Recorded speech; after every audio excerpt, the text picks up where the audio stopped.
মেলা ঘুরে মাটির নিচে লুকিয়ে থাকা 720 কেজি গাঁজা উদ্ধার। ত্রিপুরা পুলিশের নেশা বিরোধী অভিযানে বড়সড় আঘাত। গোপন খবরের ভিত্তিতে মেলাঘর থানার পুলিশ, টিএসআর এবং এসটিএফ বাহিনী যৌথভাবে তৈবান্দাল গামাইছড়া এলাকার বন দপ্তরের রাবার বাগান থেকে 720 কেজি শুকনো গাঁজা উদ্ধার করেছে।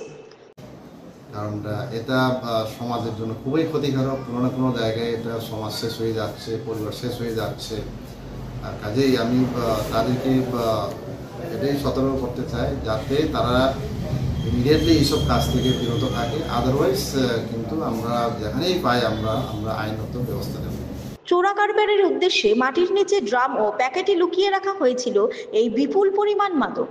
জেলার পুলিশ আধিকারিক বিজয় দেববর্মা জানিয়েছেন, মাদক চক্রের মূল শিকড় উপড়ে ফেলতে ভবিষ্যতেও এই ধরনের অভিযান চলবে। স্থানীয় মহল এই সাফল্যকে পুলিশকে সাধুবাদ জানিয়েছে। হ্যাঁ, আমাদের কাছে একটা গোপন সংবাদ আছে যে গামাইছড়া এরিয়াতে রাবার বাগান এখানে আছে।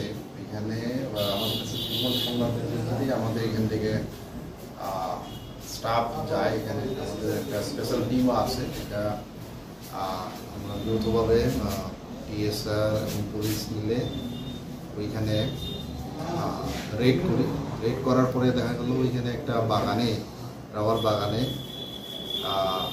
আমরা প্রায় 720 কেজি আমরা ড্রাই গাঁজা রিকভার সিজ করে নিয়ে আসি।